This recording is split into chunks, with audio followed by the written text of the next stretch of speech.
Hello everyone. आज हम हिंदी प्रथम के अंतर्गत अध्याय 7 क्या निराश हुआ जाए का अध्ययन करेंगे। आज सबसे पहले हम इसके भाग 1 में पाठ व्याख्या शुरू करते हैं। प्रस्तुत पाठ डॉक्टर हजारी प्रसाद द्विवेदी के द्वारा लिखा हुआ है और ये हजारी प्रसाद द्विवेदी के द्वारा लिखा हुआ क्या निराश हुआ जाए एक श्रेष्ठ निबंध है। इस पाठ के द्वारा लेखक देश में उपजी सामाजिक बुराइयों के साथ साथ अच्छाइयों को भी उजागर करने के लिए कहते हैं।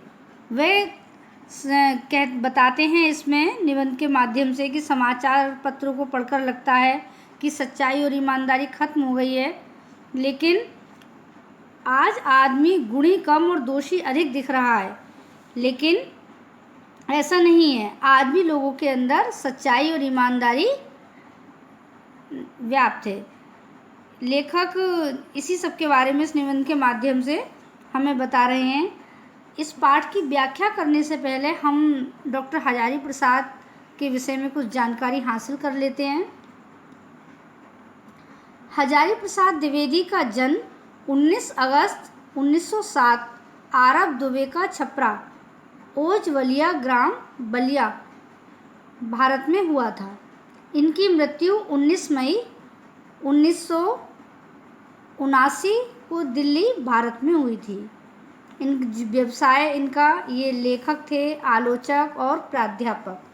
राष्ट्रीयता इनकी भारतीय थी और जो इनका समय है, अवधि है लेखन की, वो आधुनिक काल मानी जाती है, आधुनिक काल है। और ये इन्होंने हिंदी गद्य की अनेक विधाओं में अपना कार्य किया था। इन्होंने निबंधकार के रूप में, आलोचक के रूप में और उपन्यासकार के रूप में लेखन के क्षेत्र में बहुत अच्छा श्रेष्ठ कार्य किया था। इनकी बहुत सारी प्रसिद्ध रचनाएं हैं। इन्होंने निबंध बहुत अच्छे लिखे हैं। कुटज है, अशोक के फूल है, बहुत अच्छे अच्छे निबंध इनके द्वारा लिखे गए हैं। अब हम पाठ की व्याख्या की तरफ आगे बढ़ते हैं।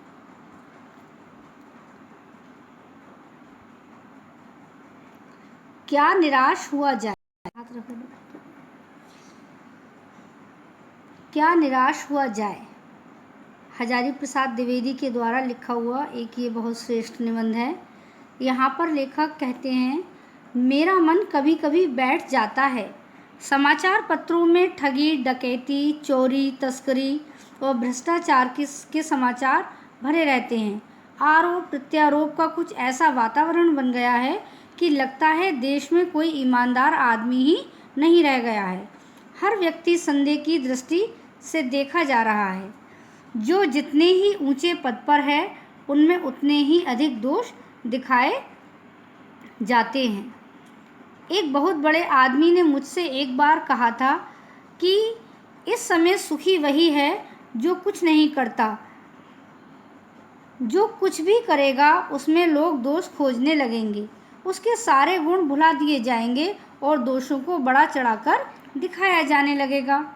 दोष किसमें नहीं होते, यही कारण है कि हर आदमी दोषी दिख रहा है, गुणी कम या बिल्कुल ही नहीं। स्थिति अगर ऐसी है तो निश्चय ही चिंता का विषय है। यहाँ पर लेखक बता रहे हैं कि जब भी लेखक समाचार पत्रों को पढ़ते हैं उनका मन उदास हो जाता है, क्योंकि समाचार पत्रों में क्या भरा रहता है, चालबाजी, डकैती, चोरी और अनेक प्रकार की खबरें इसमें छपती हैं। इस तरह के कर्म बहुत अधिक बढ़ गए हैं। अनैतिक आचरण, बुरा आचरण समाज में चारों तरफ फैला हुआ है। समाचार पत्र खोलकर देखिए तो आप इन सभी का जिक्र पाएंगे। यहाँ पर लेखक बता रहे हैं, हर व्यक्ति दूसरे व्यक्ति को शक की नज़र से देखता है। यानी एक व्यक्ति दूसरे व्यक्ति को शक की नज़र से देखता है क्योंकि उसे उस पर विश्वास ही नहीं रह गया है, क्योंकि उसने कर्म ही ऐसे किए हैं कि लोग उस पर विश्वास नहीं करते, हमेशा उनके दोषी दिखाई देते हैं। जब उनकी किसी के साथ मुलाकात हुई थी, उन्होंने अपने विचार प्रस्तुत किए थे कि इस समय सुखी वही है जो कुछ नहीं करता, अर्थात किसी भी बात पर अपना पक्ष नहीं रखता या किसी से कोई व्यवहार नहीं रखता, वही व्यक्ति इस दुनिया में सुखी है। यहाँ लेखक बता रहे हैं कि लोगों की आदत हो गई है व्यक्ति में बुराई खोजने की, यानी हर व्यक्ति एक दूसरे में बुराई खोजता है। अच्छाई देखने का नज़रिया ही जैसे समाप्त हो गया है। उसके द्वारा किए गए अच्छे काम को ध्यान में ना रखकर उसमें अवगुणों को बढ़ा चढ़ाकर दिखाया जाने लगा है।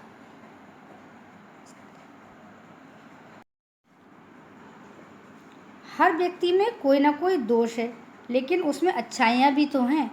यहाँ पर हम उन अच्छाइयों को उजागर नहीं कर रहे, सिर्फ बुराइयों को ही बढ़ा चढ़ाकर दिखाया जाने लगा है। ऐसा लगता है जैसे जो दुनिया में लोग हैं उनमें अच्छाई बची ही नहीं है। अगर वास्तव में ही दुनिया में, समाज में यही स्थिति देखने को मिल रही है तो चिंता का विषय है।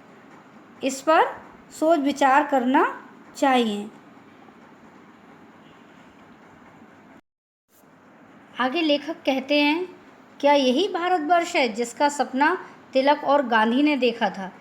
यहाँ लेखक प्रश्न करते हैं, क्या यह वही भारतवर्ष है जिसका सपना लोकमान्य बाल गंगाधर तिलक और महात्मा गांधी ने देखा था? रविन्द्रनाथ ठाकुर और मदन मोहन मालवीय का महान संस्कृति सभ्य भारतवर्ष किस अतीत के गह्वर में डूब गया, यानी यहाँ गह्वर कहते हैं गड्ढे के लिए, गड्ढे में डूब गया। आर्य और द्रविड़, हिंदू और मुसलमान, यूरोपीय और भारतीय आदर्शों की मिलन भूमि, मानव महासमुद्र क्या सूख ही गया? जो ये हमारी भारत भूमि है, यहाँ पर लेखक बता रहे हैं कि यहाँ पर समस्त जाति धर्मों का एक संगम हुआ करता था, एक महान समुद्र था मानवों का ये, जहाँ पर आर्य द्रविड़, हिंदू मुसलमान, यूरोपीय भारतीय आदर्शों का मिलन इस भूमि पर हुआ करता था। क्या वो समुद्र सूख गया है? मेरा मन कहता है ऐसा हो ही नहीं सकता। हमारे महान मनीषियों के सपनों का भारत है और रहेगा। यह लेखक कहता है कि ऐसा नहीं हो सकता। ये भारत भूमि है जो हमारे महान प्रकांड मनीषियों विद्वानों का ये सपना था कि ये अखंड भारत रहे, तो वो भारत है और हमेशा बना रहेगा। ये सही है कि इन दिनों कुछ ऐसा माहौल बना है। लेखक यहाँ कहते हैं कि हाँ ऐसा है, मैं मानता हूँ कि आजकल का जो माहौल है वो कुछ बदल गया है, कि ईमानदारी से मेहनत करके जीविका चलाने वाले निरीह और भोले वाले श्रमजीवी पिस रहे हैं। यहाँ पर लेखक बता रहे हैं कि जो ईमानदारी से अपना जीवन यापन करते हैं, मजबूर भोले भाले जो व्यक्ति हैं वो श्रम करके जो अपना जीवन चला रहे हैं, वो इस चक्की में पिस रहे हैं। और झूठ तथा फरेब, झूठ और धोखा करने वाले रोजगार जो कर रहे हैं उसका वो फल फूल रहे हैं। ईमानदारी को मूर्खता का प्रयास समझा जाने लगा है। जो सीधे साधे इंसान होते हैं, जो समझदार होते हैं, सीधे होते हैं, किसी से कुछ ज़्यादा वो नहीं कहते, उन्हें तो मूर्ख माना जाता है। सच्चाई केवल भीरू और बेबस लोगों के हिस्से में ही पड़ी है। यहाँ लेखक बता रहे हैं कि सच्चाई क्या है, उन्हीं लोगों के हिस्से में पड़ी है जो बेबस हैं और भीरू हैं, यानी जो डरे हुए हैं। ऐसी स्थिति में जीवन के महान मूल्यों के बारे में लोगों की आस्था ही हिलने लगी है। जब स्थिति समाज में ऐसी उत्पन्न हो चुकी है, तब जो हमारे महान मूल्य आदर्श थे उसके प्रति लोगों का जो समर्पण था, एक आस्था थी, एक जो विश्वास था, वो अब डगमगाने लगा है। आगे लेखक कहते हैं कि भारतवर्ष ने कभी भौतिक वस्तुओं के संग्रह को बहुत अधिक महत्व नहीं दिया। यहाँ बताते हैं कि भारत ने कभी भी जो भौतिक चीज़ें हैं उनको इकट्ठा करने में अधिक महत्व नहीं दिया। उसकी दृष्टि से मनुष्य के भीतर जो महान आंतरिक गुण स्थिर भाव में बैठा हुआ है वही चरम और परम है। यहाँ पर तो जो हमारा भारत देश है वो तो मनुष्य के भीतर के जो अंदर के जो गुण हैं उन्हीं को सर्वोत्कृष्ट समझता है। लोभ, मोह, काम, क्रोध आदि विचार मनुष्य के स्वाभाविक रूप से विद्वान रहते हैं। ये जो चीज़ें हैं कि लालच, मोह, काम, क्रोध, ये इस तरीके की भावनाएं मनुष्य में स्वाभाविक रूप से विद्वान रहती हैं, पर उन्हें प्रधान शक्ति मान लेना और अपने मन तथा बुद्धि को उन्हीं के इशारे पर छोड़ देना बहुत बुरा आचरण है। लेकिन यहाँ लेखक कह रहे हैं इन चीज़ों को ही अगर मुख्य शक्ति के रूप में मानने लगें और अपने बुद्धि, दिल, दिमाग को हम उन्हीं के इशारे पर छोड़ दें, जैसा ये काम, क्रोध, लोभ, मोह चाहते हैं वैसा ही हम करने लगें, तो ये आचरण व्यवहार हमारा बुरा रहेगा। भारतवर्ष ने कभी भी उन्हें उचित नहीं माना। भारतवर्ष ने, हमारे देश में ऐसी चीज़ों को अच्छा नहीं माना जाता है। उन्हें सदा संयम के बंधन में बंधकर रखने का प्रयत्न किया जाता है। ये जो चीज़ें हैं, लोभ, मोह, काम, क्रोध आदि, इन चीज़ों को संयम में, नियंत्रण में, अनुशासन में बांधकर रखा जाता है, परंतु भूख की उपेक्षा नहीं की जा सकती। लेकिन हकीकत से भूख से भी तो दूर नहीं भागा जा सकता। बीमार के लिए दवा की उपेक्षा भी नहीं की जा सकती, यानी बीमार के लिए दवा की अनदेखी नहीं की जा सकती। गुमराह को सही रास्ते पर ले जाने के उपायों की उपेक्षा भी नहीं की जा सकती। जो भटके हुए हैं उनको अगर सही रास्ता दिखाने के लिए सोचा जाए तो उसकी हम अनदेखी, अवहेलना नहीं कर सकते। यह आगे लेखक बताते हैं, हुआ यह है कि इस देश के कोटि-कोटि के, इस देश के जो करोड़ों करोड़ों दरिद्र जनों की, गरीबों की जो हीन अवस्था है, जो बहुत दयनीय स्थिति है, को दूर करने के लिए अनेक कायदे कानून बनाए गए हैं, अनेक प्रकार के नियम और कानून बनाए गए हैं, जो कृषि, उद्योग, वाणिज्य, शिक्षा और स्वास्थ्य की स्थिति को अधिक उन्नत और सुचारू बनाने के लक्ष्य से प्रेरित हैं। तो ये जो कायदे कानून बनाए गए हैं, इन कायदे कानूनों के द्वारा किन चीज़ों को उन्नत बनाने के बारे में सोचा गया है? कृषि, उद्योग, व्यापार, शिक्षा और स्वास्थ्य की जो स्थिति है उसको और अच्छा, उन्नतिशील और अच्छे रूप से चलाने वाला, सुचारू बनाने का लक्ष्य से वही प्रेरित हैं। परंतु जिन लोगों को इन कार्यों में लगना है, परंतु जो लोग, लेखक बताते हैं कि जो लोग ये कार्य करेंगे, जिन्हें लगाया जाएगा, उनका मन सब समय पवित्र नहीं होता। ऐसे व्यक्ति हर समय देश की भलाई के बारे में नहीं सोचते। वे ही लक्ष्य को भूल जाते हैं और अपनी ही सुख सुविधा की ओर ज़्यादा ध्यान देने लगते हैं। जब उन लोगों को ये कार्य सौंप दिया जाता है तो वो इस कार्य की उपेक्षा करने लगते हैं, इसकी तरफ ध्यान नहीं देते हैं और अपनी सुख सुविधाओं के बारे में अधिक विचार करने लगते हैं और उसी की तरफ ध्यान देने लगते हैं। आगे लेखक कहते हैं कि भारतवर्ष सदा कानून को धर्म के रूप में देखता आ रहा है। भारत में जो कानून है, कानून को धर्म के रूप में माना जाता है, धर्म समझा जाता है। आज एकाएक कानून और धर्म में अंतर कर दिया गया है। अब आज क्या है, कानून और धर्म को बांट दिया है, अंतर कर दिया है। धर्म को धोखा नहीं दिया जा सकता, कानून को दिया जा सकता है। यहाँ कह रहे हैं कि धर्म को धोखा नहीं दिया जा सकता, लेकिन कानून को दिया जा सकता है। आप देखते हो धर्म के नाम पर कितने दंगे फसाद होते हैं और उनके कारण अनेक प्रकार के कानूनों को तोड़ भी दिया जाता है, कानून का उल्लंघन किया जाता है। यही कारण है कि जो लोग धर्मवीरू हैं, जो लोग जिसे धर्म छूटने का भय हो, यानी अधर्म से जो डरने वाला है, वे कानून की त्रुटियों से लाभ उठाने में संकोच नहीं करते। वो कानून की जो गलतियां होती है उनसे भी फ़ायदा उठाने में जरा से भी संकोच नहीं करते। लेखक कहते हैं कि इस बात के पर्याप्त प्रमाण खोजे जा सकते हैं कि समाज के ऊपरी वर्ग में चाहे जो भी होता रहा हो, कि समाज के जो उच्च वर्ग है उसमें जो भी होता रहा हो, भीतर भीतर भारतवर्ष अब भी ये अनुभव कर रहा है कि धर्म कानून से बड़ी चीज़ है। अंदर ही अंदर भारत अब ये अनुभव कर रहा है कि जो धर्म है उसका स्थान कानून से कहीं ऊंचा है। अब भी सेवा, ईमानदारी, सच्चाई और आध्यात्मिकता के मूल्य बने हुए हैं। आज भी ऐसा नहीं है कि समाज से अच्छाइयाँ खत्म हो गई हों। आज भी समाज में सेवा, ईमानदारी, सच्चाई और आध्यात्मिकता के मूल बने हुए हैं। वे दब अवश्य गए हैं, उनको दबा अवश्य दिया गया है, लेकिन वो नष्ट नहीं हुए हैं, लेकिन वो खत्म नहीं हुए हैं। आज भी वह मनुष्य से प्रेम करता है, महिलाओं का सम्मान करता है, झूठ और चोरी को गलत समझता है। आज भी मनुष्य एक दूसरे से प्रेम करता है, महिलाओं का सम्मान करता है, झूठ और चोरी को भी गलत मानता है, दूसरे की को पीड़ा पहुंचाने को पाप समझता है। यानी इन चीज़ों का ज्ञान है। हर आदमी अपने व्यक्तिगत जीवन में इस बात का अनुभव करता है।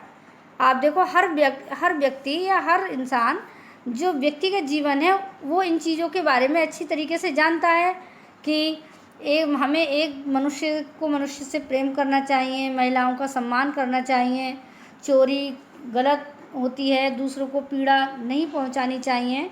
इन चीज़ों का वो अनुभव करता है। समाचार पत्रों में जो भ्रष्टाचार के प्रति इतना आक्रोश है वह यही साबित करता है कि जो उसमें अखबार में इतना आक्रोश भरा होता है इन चीज़ों के प्रति, वो भी इन चीज़ों को साबित करता है कि हम ऐसी चीज़ों को गलत समझते हैं और समाज में उन तत्वों की प्रतिष्ठा कम करना चाहते हैं जो गलत तरीके से धन या मान संग्रह करते हैं। कि वो भी ये बताते हैं कि ये चीज़ें गलत हैं और समाज में उन तत्वों की, उन चीज़ों की प्रतिष्ठा को हम कम करना चाहते हैं जो गलत तरीके से धन इकट्ठा करते हैं और जो गलत तरीके से धन और मान का संग्रह करते हैं, यानी पैसा कमाते हैं और समाज में अपने एक स्थान बनाते हैं। दोषों का पर्दाफाश करना बुरी बात नहीं है। यहाँ लेखक कहते हैं कि अगर कोई कमी है, कोई दोष है, तो उसको सबके सामने प्रकट करना, पर्दाफाश करना, उसका भेद खोलना कोई गलत बात नहीं है। हमें किसी भी बुराई को छुपाकर नहीं रखना चाहिए। बुराई ये मालूम होती है कि किसी के आचरण के गलत पक्ष को उद्घाटित करके उसमें रस लिया जाता है।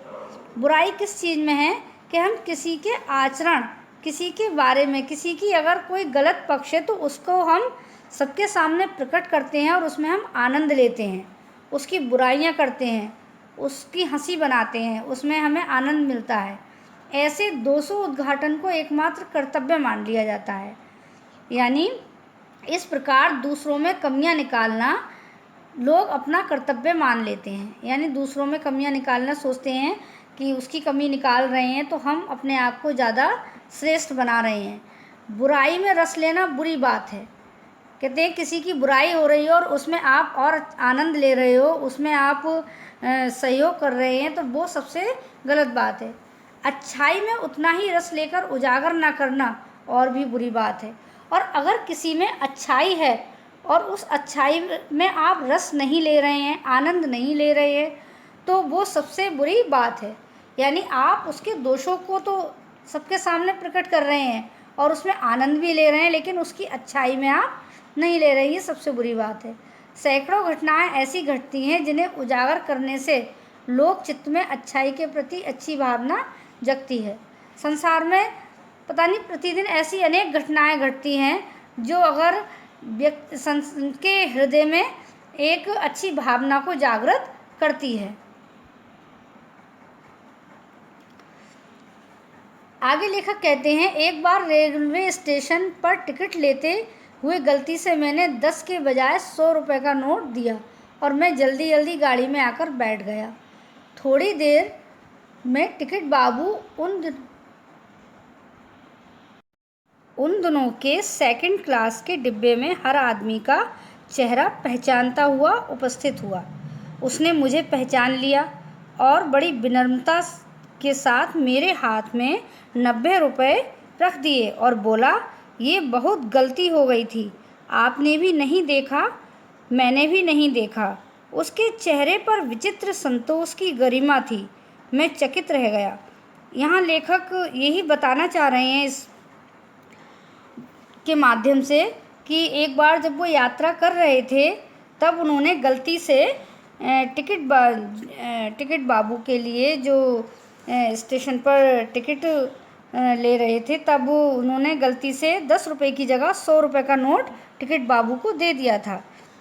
कि फिर उन्होंने देखा कि थोड़ी देर बाद टिकट बाबू सेकंड क्लास के डिब्बे के अंदर आए और हर आदमी के चेहरे में शायद मुझे वो खोज रहे थे।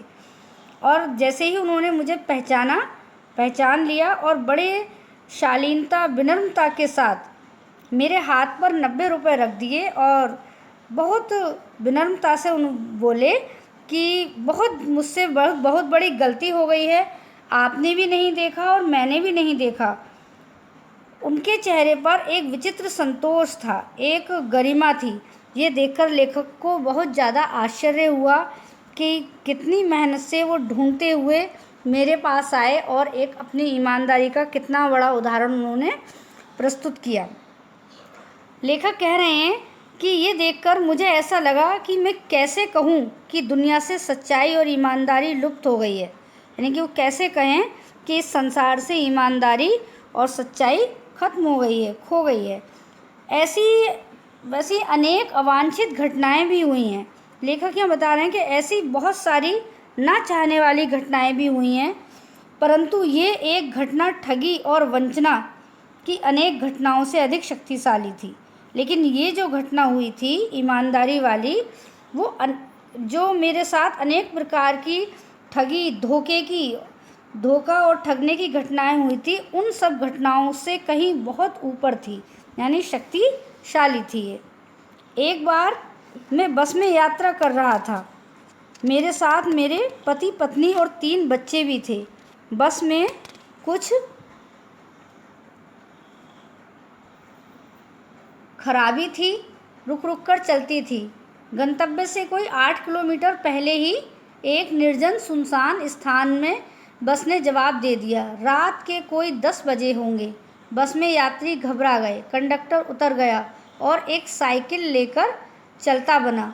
लोगों को संदेह हो गया कि हमें धोखा दिया जा रहा है। बस में बैठे लोगों ने तरह तरह की बातें शुरू कर दी। किसी ने कहा यहाँ डकैती होती है, 2 लोग पहले भी इस तरह एक बस को लूटा गया था, परिवार सहित अकेला मैं ही था। बच्चे पानी पानी चिल्ला रहे थे, पानी का कहीं ठिकाना ना था। ऊपर से आदमियों का डर समा गया था। यहाँ लेखक बता रहे हैं कि एक बार जब बस में यात्रा कर रहे थे और उनके साथ उनका परिवार भी था, यानी उनकी पत्नी और उनके बच्चे भी साथ में थे। बस में कुछ खराबी आ गई थी और बस धीरे धीरे चल रही थी, रुक रुक कर चल रही थी। गंतव्य से कोई 8 किलोमीटर दूर, यानी गंतव्य से जो जाने की जगह थी उससे कोई पहुंचने की जगह थी, वहाँ उससे कोई 8 किलोमीटर पहले ही एक सुनसान निर्जन, जहाँ कोई नहीं रहता हो, निर्जन का मतलब बिना इंसानों की जगह, निर्जन सुनसान स्थान पर बस ने बिल्कुल जवाब दे दिया, यानी बस बंद हो गई। रात के कोई 10 बज रहे होंगे। बस में जितने भी यात्री थे सब घबराने लगे। कंडक्टर उतर गया था और एक साइकिल लेकर चलता बना। कंडक्टर उतरा और साइकिल लेकर वहाँ से चला गया। लोगों को उस पर शक होने लगा कि शायद हमें धोखा दिया जा रहा है। बस में बैठे लोग तरह तरह की बातें करने लगे। किसी ने कहा यहाँ पर डकैतियाँ होती हैं, 2 दिन पहले इस तरह एक बस को यहाँ लूटा गया था। परिवार के साथ मैं ही एक अकेला था उस बस में। बच्चे पानी के लिए चिल्ला रहे थे, पानी का कहीं ठिकाना ही नहीं था, क्योंकि उस सुनसान जगह में पानी कहाँ होता। ऊपर से आदमियों के अंदर डर बैठ गया था, सभी घबरा रहे थे, बहुत भयभीत दिखाई पड़ रहे थे। तो बच्चों, आज यहीं तक इस पाठ की व्याख्या हम करेंगे। इसके भाग 2 में जो बची हुई व्याख्या है वो पूरी करी जाएगी और इसके अभ्यास कार्य होगा। धन्यवाद।